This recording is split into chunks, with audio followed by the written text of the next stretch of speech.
I am Chiori, the owner of Chiori Boutique. Feel free to find me if you'd like to commission any tailor-made outfits.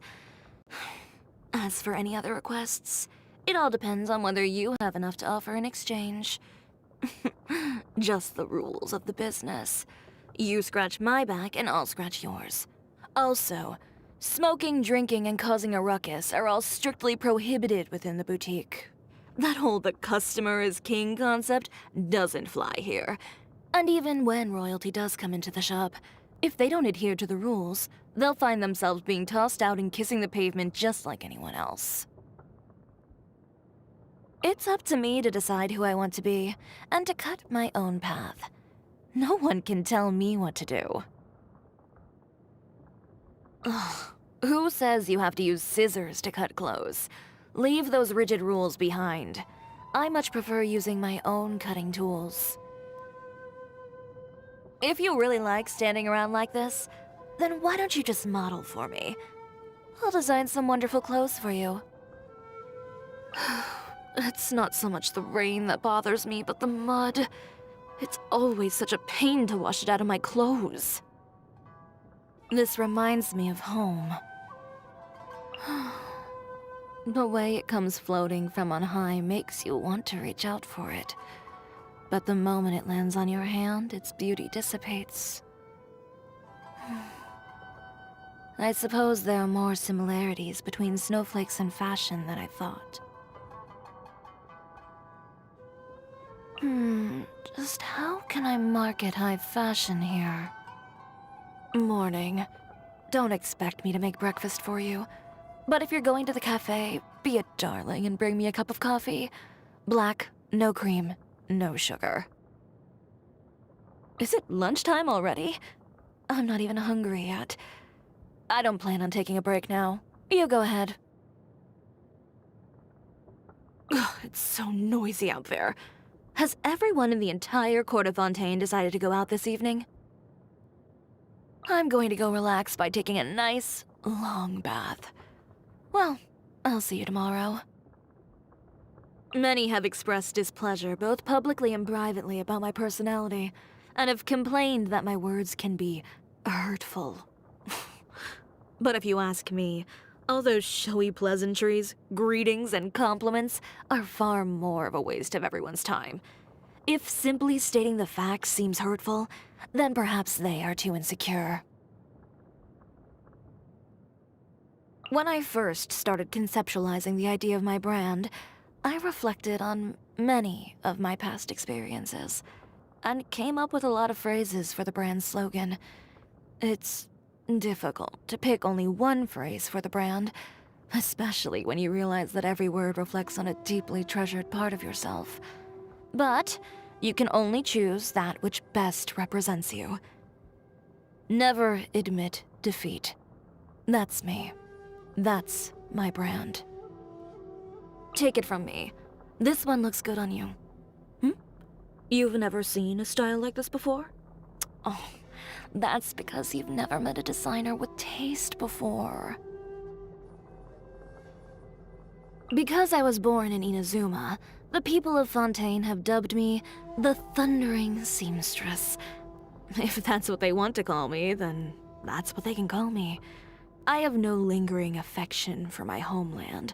After all, everything, including my vision, only came to me after I decided to leave Inazuma. Oh, but that's not to say that I actively dislike those islands where fabric never fully dries. It's just that I haven't found any reason to go back. When I was a kid, my parents would send me to a variety of activities to help expend my energy. One such activity was learning the art of the sword.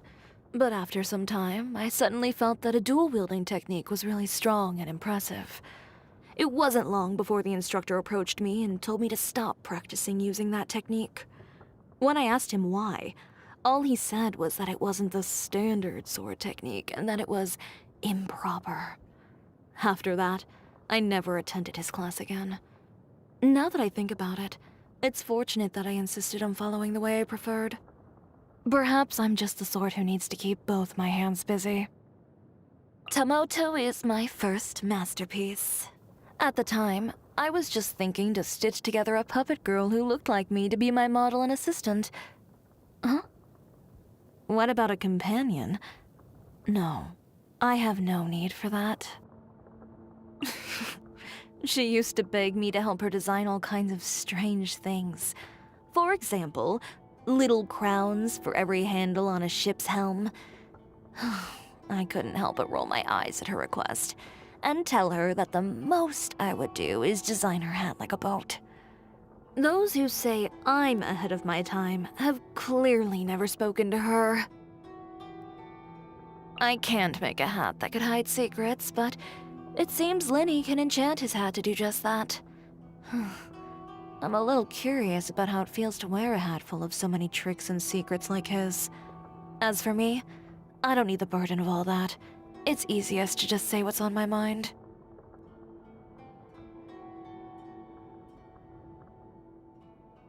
The magician's assistant sure doesn't say much, but I know she trusts me. You know, I sure get a lot of love from cats.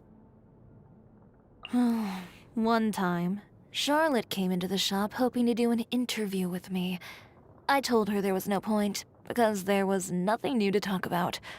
But just as she was leaving, a drunkard came stumbling into the shop and started causing trouble. She recorded the whole thing. What a fiasco. I've heard of journalists chasing leads, but now it seems news chases the journalists. Oh, working with Chevres and talking with her are a cinch. So easy, in fact, that whenever I say goodbye to her and return to tending my customers again, it takes me a moment to shift gears mentally. Emily's perfumes are very popular. We have a business agreement where I ask her to deliver small quantities of perfume she's working on to Chiori Boutique. I let Alof secretly spray the perfume in the fitting room, and then I'll let Emily know any feedback I get from the customers. Even after all this time, I've never once had a customer ever say that my fitting room smelled strange. In fact, they usually come one after another to ask where they can buy the fragrance. Out of curiosity, I always buy a bottle when she brings them to sell in her shop. I have to say that such fragrances which can always bring a sense of refreshment are truly works of art.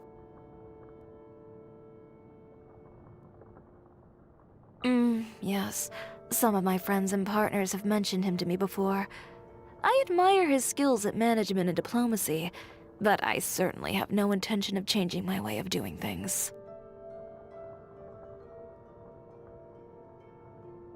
While I was still in Inazuma, there was a cat with green eyes that always liked to follow me whenever I went out into the wild in search of inspiration. The kitty seemed to be very interested in the colors and patterns of the fabric I was carrying. She would even come up and rub her head against my legs when she was in a good mood. Later, I recognized those green eyes again, but on a girl with two tails. The way she gazed at new and intriguing things still had not changed after so many years. If I wasn't always slipping away to go play when I was a child, I probably would never have had the chance to meet the young lady of the Kamisato clan. There was one time when I climbed my way into the Kamisato clan's courtyard, and her Tamari just happened to roll over towards the wall. I could tell that she was both surprised and happy to see me. We played together and chatted for quite some time, but I was discovered in the end. And so, our brief friendship came to an end as I was kicked off the premises. I don't think my temper is as bad as people make it out to be. I just don't like wasting my time on trivial matters, that's all. But for some reason, it's always those trivial things that come back to haunt me. So over time, I've ended up with a bad reputation. I would say that's completely unjust.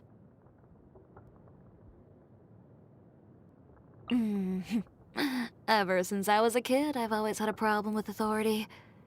There was a period when I hated the rules and would always insist on going against the grain. Thanks to this headstrong character of mine, I've had to go through a lot of suffering. But eventually, I came to understand that rules aren't completely a bad thing. What I really can't stand is the feeling that I can't make decisions based on what I truly think. When I was little, I used to always look forward to the summer festival in my hometown.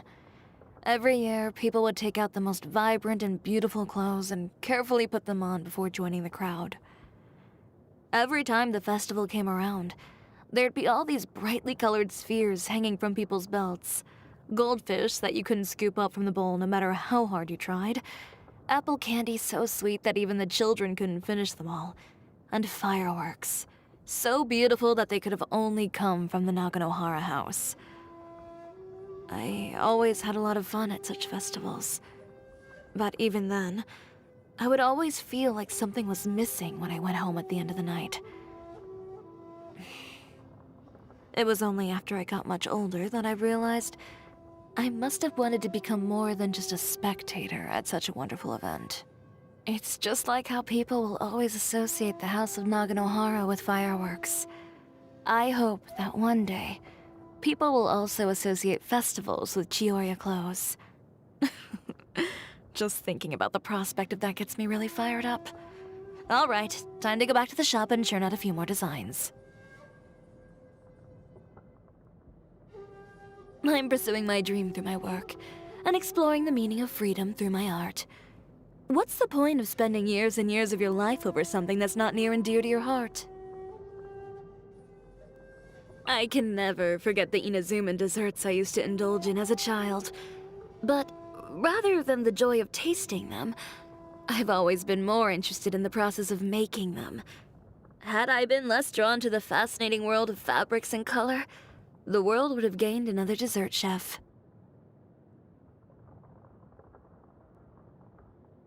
I can't handle food with particularly strong flavors, like haggis, for example. The experience of eating it is kind of like suddenly getting hit with a face full of geospectre out of nowhere. Does that make sense to you?